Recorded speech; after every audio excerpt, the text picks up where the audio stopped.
Our next speaker of the evening needs no introduction. He is an eminent intellectual scholar, author, orator, and researcher. He is listed as one of the 500 most influential Muslims around the world. He is a visiting scholar to the prestigious institutions like Columbia University, Harvard University, and Cambridge University. He previously held the Imam Ali Chair of Shia Studies and Dialogue among Islamic legal schools at Hartford Seminary. He is actively involved in promoting women's rights initiatives, social development, and religious tolerance.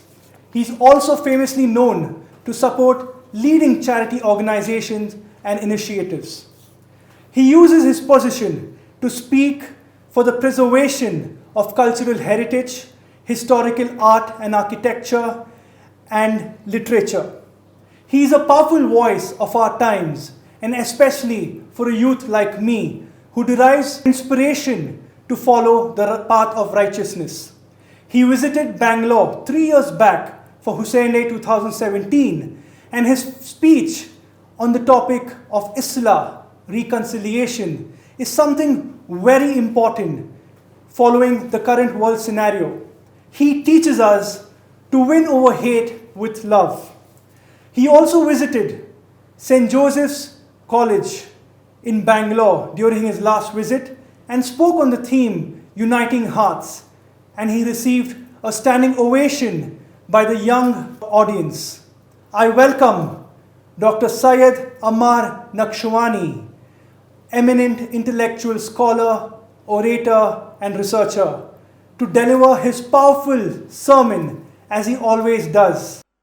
In the name of God, the most beneficent, the most merciful, all praise is due to the Lord, Master of all the worlds. And peace and blessings be on his holy prophets. From Adam to Muhammad, peace be upon him and his holy family. My respected brothers and sisters around the world, my respected brothers and sisters in India, my respected brothers and sisters in humanity, I bid you the Islamic greeting of peace. Assalamu alaikum wa rahmatullah wa barakatuh. I wish that all of us had been together at this time to honor the service of Imam Hussain alayhi salam. No doubt when I came to Bangalore a couple of years ago, I saw the hospitality of the people of India, Muslims and non-Muslims alike. Swami, who had passed away only so recently, may God bless his soul, highlighted to me how many of us can come together through the love of Imam Hussain alayhi salam and through the message of Imam Hussain alayhi salam. For it's a message that transcends religions and allows all human beings to realize that Hussain bin Ali was without a doubt a divinely inspired personality, and a personality who we need more than ever before today. Because with Corona, many of us have begun to reflect upon our physical health. But many of us at the same time have begun to reflect upon our spiritual health. How many people have begun to ask questions regarding their mental health, regarding how they are feeling, regarding their strength in the face of the trials and tribulations that they all have to see? But how many at the same time are asking themselves questions concerning their physical health? And these questions concerning our physical health also relate to our mental health. Because in this period, the physical and the mental are intertwined. There are some who find it difficult to live in a world where they cannot socialize with one another. They cannot go to the same restaurants as one another. Their businesses aren't doing as well. Their family life is being affected. And so for all of us, we are now looking for an exemplar of how a person is able to face trials, tribulations, not only with their mental toughness, but with their physical health. And there is none better than Imam Hussain alayhi salam. For on the plains of Karbala, Imam Hussain alayhi salam saw the meaning of physical trial and mental trial. Physical trial in the sense that a person is deprived of water. And mental trial in the sense the anguish that a person has to go through in seeing members of their family killed in front of them. Imam Hussain alayhi salam, therefore, when we look at the title, service to humanity, inspiration from the life of Imam Hussain and the message of Imam Hussain alayhi salam, there is so much from the message of Imam Hussain alayhi salam, especially on the plains of Karbala, that we're able to apply in this current pandemic. If we were to examine certain areas of the life of Imam Hussain alayhi salam, every human being, Muslim, Hindu, Sikh, all of us can come together in this period and benefit from the wonderful lessons of Imam Hussain alayhi salam. Lessons which every human being can relate to, irrespective of whether they worship in a mosque, in a temple, in a gurdwara, or in a synagogue. Someone asks, what are these lessons? Which lessons can we apply from the life of Imam Hussain alayhi salam that have been a wonderful service to humanity? On the first level, there is no forgiveness like the forgiveness of Imam Hussain alayhi salam. In this day and age, when we've seen how weak many of us really are, although we thought we were the strongest, how weak many of us really are, and how we needed friends and family in these difficult periods of isolation and quarantine, this may be a period where a person thinks about forgiving those who they have never forgiven, forgiving those who they postpone forgiveness to. And so when we look at Imam Hussain alayhi salam, his forgiving nature is the first of the lessons which are an inspiration and a service to humanity. Imam Hussain alayhi salam, the way he forgave one of the commanders of the armed forces that were there to kill him can never ever be emulated exactly, but can certainly be taken as a lesson in our life. None of us can reach a level where we will forgive the person who has blocked us and our young children from drinking water. None of us. But I'll tell you what, if we can forgive people who have done half of that, we've done well. Because when Imam Hussain alayhi salam forgave Hur bin Yazid al-Riyahi, Hur was the commander of the opposition and the man who had blocked the access to the Euphrates for the family and the children of Imam Hussain alayhi salam. Imam Hussain gave a message to humanity that when someone realizes they've wronged you and they come to you asking for forgiveness, open up your heart and forgive them. Seek a way in which you can welcome them back. When Hur came to Imam Hussain alayhi salam and said to him, "Oh Hussain, forgive me for blocking the water from your children. Forgive me, for I did not know exactly what they wanted." At that moment, Imam Hussain alayhi salam gives us the most inspirational message that every human being can relate to. If this was in a Hollywood film, like Gladiator, or like The Last Samurai, all of us would look at it and say, look at that great moment where a commander was able to forgive those who had wronged him. And Imam Hussain alayhi salam is real, unlike the Hollywood films. Imam Hussain alayhi salam looks at Hur bin Yazid al-Riyahi, whose mother had named him Hur, the free. And he tells him, I've forgiven you, for you are free in this world and free in the hereafter. That lesson, the first lesson, is a wonderful service to humanity and an inspiration from Imam Hussain alayhi salam. Why? Because how many of us living in this day and age, looking at how fickle we are, still will not forgive our sister who has wronged us? Still will not be forgiving of our parents who may have wronged us, our cousins who may have wronged us, our friends who may have wronged us, and of those, some of them have come back to us and said, please forgive me for what I've done. How many of us are ready to forgive? And yet a true Hussaini, and someone who realizes the message and understands the message and applies the message of Imam Hussain alayhi salam, is someone who will look at that moment and say, that do not worry, I forgive you. Therefore, the first lesson that Imam Hussain alayhi salam gives back to humanity is which lesson? Is the lesson of forgiveness. The second lesson, how many of us, because of quarantine, cannot think straight? How many of us see our businesses fall? Our mental strength is tested. In some cases, we have mental health issues, and we're scared to talk about them. And you look at Imam Hussain alayhi salam, the second service he gave to humanity.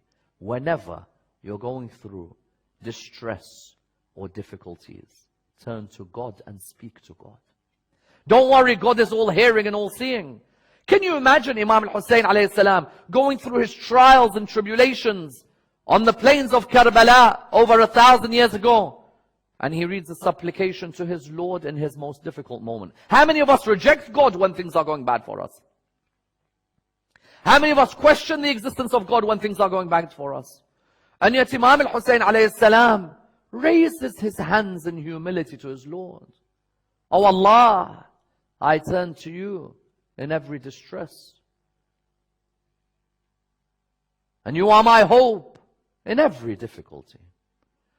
And whenever a matter descends upon me, you are my supporter. And you are my preparation. And how many issues are there that weaken the heart? Where your friends desert you and your enemies taunt you.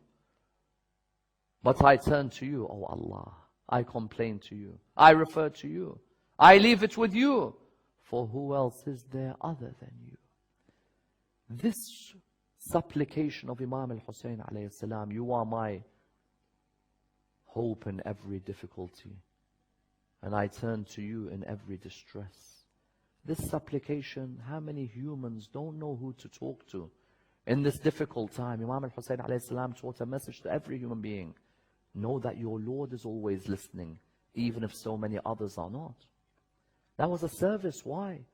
Because there are many of us mentally, the difficulties that we face, we feel the whole world caves in upon us.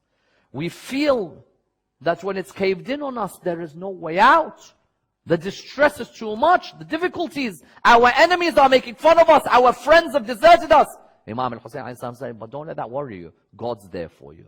And while God's there for you, whether you are a Muslim or a non-Muslim, talk to God. Open up, for God is the most kind and the most merciful. I ask you, somebody who's lost his brothers and his children and his nephews and his best friends, would they still turn around to God and say, I only talk to you and leave it to you and refer to you? What mental strength did Imam al-Hussain alayhi salam have? But the reality is, if you're the son of Ali, you'll have the greatest strength mentally. How many of us focus on our physical strength, the biceps and the triceps and the six-pack, and the supplements and the nutrients, but we've forgotten, can we have the mental strength at a time of trial and tribulation? And in reality, our trial with COVID and the coronavirus is nothing compared to the trial of Karbala. And yet Imam al-Hussain alayhi salam in that trial never once says, why God? Why me? Why are you doing this to me? On the contrary, Imam al-Hussain alayhi salam is proud. Oh God, I submit to your will. This is your divine plan. That submission in accepting that a trial builds you and helps you grow is something unique and something valuable for us more than ever at this time. What else is there that we can look at, my dear brothers and sisters? What else?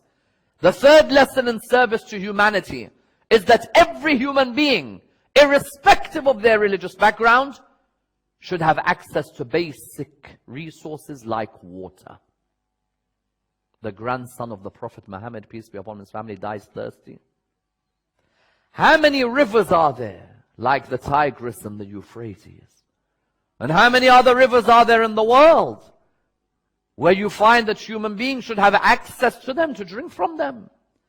And yet, sadly, how many human beings in the world are deprived from being able to drink clean water?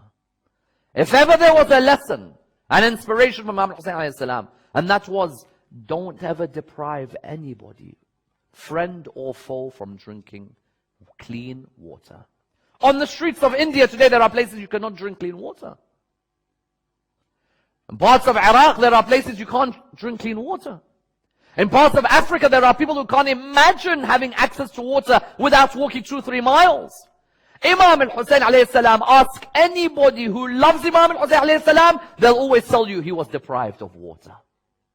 And yet God had always said to us, water should be accessible to every human being. And that the water of Zamzam was that which flourished, so that a prophet of God was able to live and another was able to be patient and survive. And yet, isn't it sad in the world today that there are human beings still deprived of water? If ever there was a lesson from Imam al-Hussain that was an inspiration from his message, Don't deprive anybody of water, even if it's a 6-month-old baby. Imam al-Hussein's own 6-month-old baby was deprived of drinking water on the plains of Karbala, where he put forward the baby. And he said, one of you quench his thirst. How many mothers on the streets of Hyderabad or Mumbai have begged for their children to also have something clean to eat or something clean to drink? I don't care if that mother is Hindu or Sikh. At the end of the day, when we have a day called Hussain Day, and we've been doing this for 27 years, our aim is to not only make Indian society prosper, but to the whole of mankind prosper from the lesson of the message of Imam Hussain alayhi salam. No human on this earth, whatever race or background, should be deprived of natural resources like clean water. That's on the 3rd level. On the 4th level, Imam Hussain alayhi salam highlighted every child should be allowed to have a flourishing adolescence, in turn a flourishing career, in turn a flourishing family life, and not one where they are harassed and mistreated. The 4th service to humanity was what? Was that don't ever forget my children. Don't let your children walk on the streets and sleep homeless in the night. Do you know that Imam al-Hussain alayhi salam's children slept homeless for days after days? Do you know that Imam al-Hussein's children were paraded on the streets like beggars? And how many human beings are there who still beg on the streets of India and other streets? Imam al-Hussain alayhi salam, in his message and the message of his children, was don't let these street children end up as beggars working for gangs, where gangs force them to go out and beg. And at the end, those children grow up without any education whatsoever. A society where children are begging, where gangs are ruling, is a society that will never prosper. When we see that there are children from Africa or from India who beg on the streets working for gangs, that's something we all have to come together and stop. Imam al-Hussain alayhi salam's own children were forced as captives to walk on the streets like some street children are forced today. If ever there was a lesson, and this being the 4th, is let the children grow and flourish. Is it right? Is it fair? Is it just that me and you are able to go to schools and colleges and universities, and there are some children who could never imagine writing on a piece of paper because of the oppression that they faced? Believe you me, sometimes this world is arbitrary. I could have been born in one of the ghettos in Mumbai, and you could have been born in one of the poshest areas in London. Just because I'm in London, I should not be ungrateful. And just because you're in Mumbai, you shouldn't have people who don't think about you and don't stand up for your rights. The 4th lesson, don't let there be children on the streets who end up begging the way we see children begging today. The 5th lesson, integral in the growth of our society, are the women in our communities. Who is it that made sure that this lecture could happen today? Some might say Aga Sultan. Others might say the members of the Hussain Day team. Others might refer to the volunteers and those who work behind the scenes. If it wasn't for Zainab, sister of Hussain alayhi salam, would we have heard of Imam al-Hussain alayhi salam? Who do you think saved this religion at the beginning? Her grandmother Khadija alayhi salam. Who ensured that the religion continued? Her mother Fatima alayhi salam. Who ensured that her message and the message of her grandfather Rasulullah sallallahu alayhi wa alayhi, and the sacrifice of Imam al-Hussain was there for all to see? Zainab alayhi salam. Zainab, sister of Hussain, highlighted, were it not for the ladies who were present at Karbala, we would not know the message of Rasulullah sallallahu alayhi wa alayhi. It's a shame when I see in our mosques the ladies not given a say. It's a shame when I see in some of our centers ladies ridiculed or looked down upon. It's a shame when you see some parts of humanity who say it's wrong for a lady to get educated, or it's wrong for a lady to vote. When, believe you me, were it not for the ladies on the plains of Karbala, would we ever have heard about Imam Hussain alayhi salam? Never. But these ladies highlighted that Islam could never have survived without the voice of Zainab telling Yazid, the dictator of her time, "Oh Yazid, although the plight has made me speak to you, I find speaking to you of little value, but I find scolding you is great. Therefore I'll continue to scold you." That lady Zainab highlighted the power of the female and how we should never look down at the ladies or the sisters or the wives in our community. How many are domestically abused, emotionally and physically? Would Imam Hussain alayhi salam have accepted that we become like Shimr and Umar bin Sa'ad with our ladies? When Shimr and Umar bin Sa'ad were rude to the ladies, when Shimr and Umar bin Sa'ad insulted the ladies, when we then do the same, are we not Shimr and Umar bin Sa'ad again? Therefore, the fifth lesson, service to humanity, inspiration from the life of Imam Hussain alayhi salam, is that ensure that the woman has as many rights as you do. Yes, maybe socially, different places dictate different norms, but spiritually both of you can reach the same level. The sixth lesson, racism and the importance of removing racism.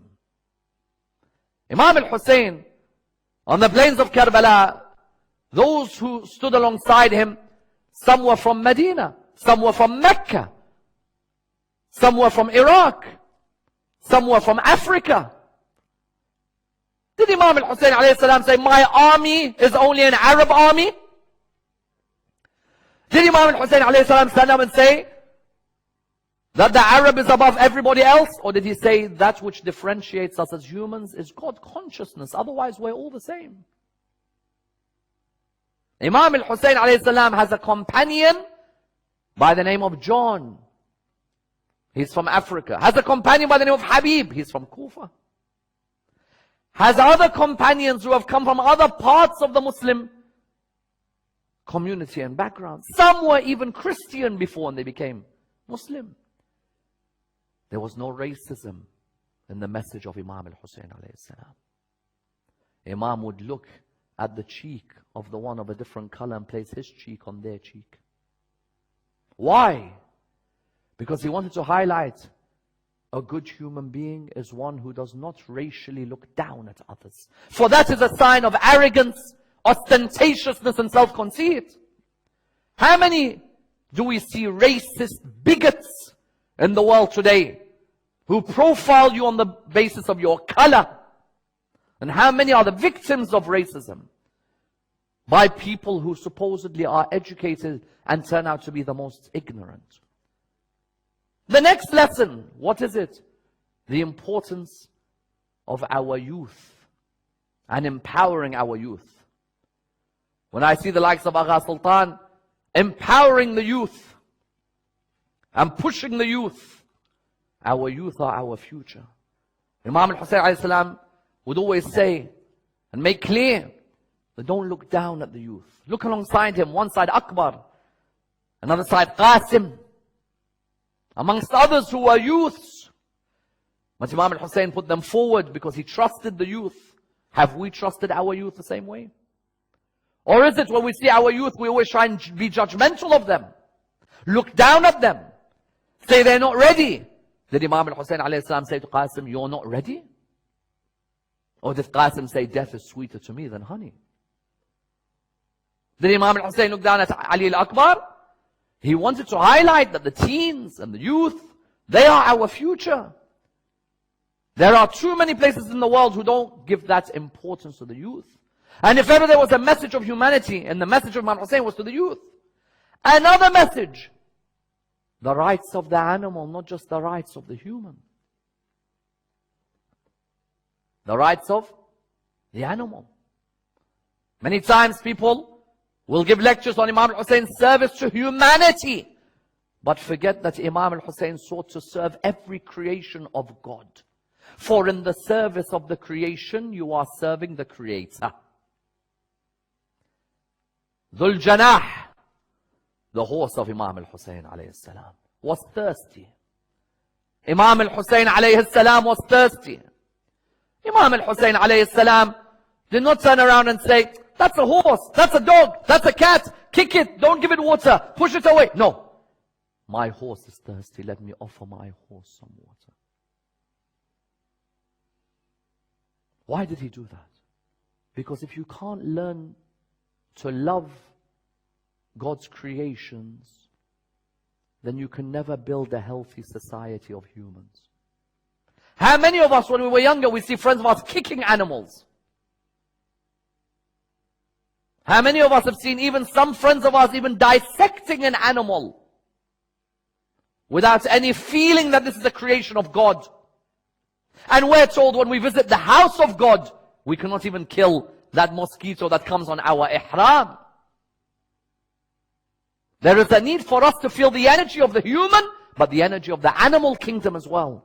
And there are so many religions in the world that resonate on their understanding that you respect the creations, the plants, the animals, the humans, you will have a better society. And the Quran says, we will not change a group of people until they change from themselves. Imam Hussain alayhi salam could have easily neglected the horse. He's thirsty, his lips are dry, as per the words of his son Ali al-Akbar. Your lips, father, are drier than mine. And yet Imam Hussain highlighted that no, on the contrary, this horse is a creation of God. And we will be asked about every creation, human and non-human. Another of the lessons from Karbala, and I could go on, my dear brothers and sisters in Bangalore, and wherever you may be listening. Another of the lessons of Karbala, even if you don't believe in God, and you don't believe in a day of judgment, at least try and be a good human. Imam Hussain alayhi salam lying on the ground, arrows all over his body, looking like a hedgehog. They wonder, is he dead? Is he alive?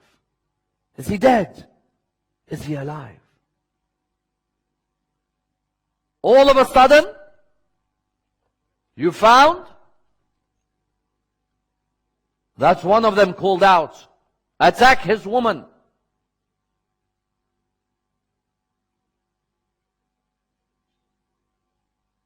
And then you'll see if he is dead or alive. The moment they said that, he tried to get up.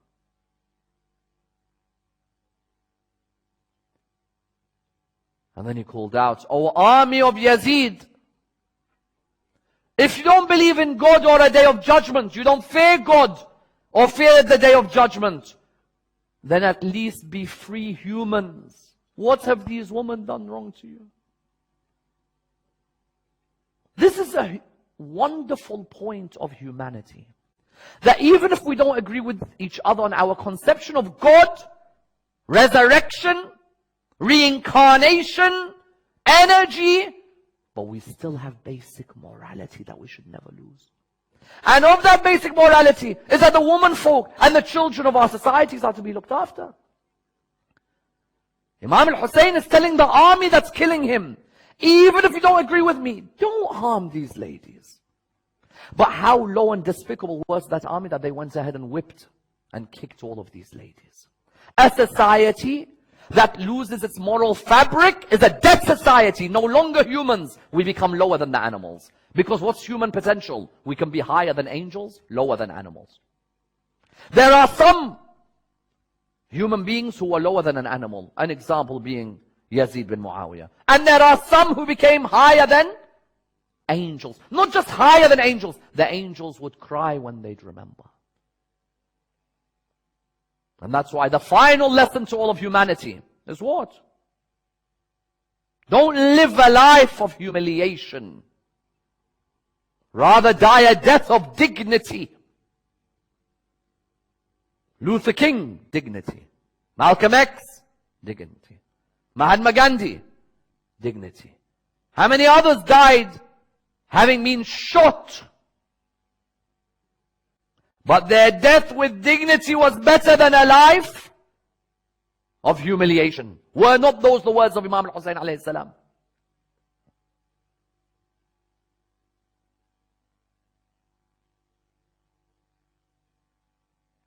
Imam Hussain alayhi salam highlighted that you as a human being, don't leave this world humiliated. Leave with your head held up high, where you've thought about the anguish others face mentally, and you've forgiven, and you've looked after the rights of the human and the rights of the animal.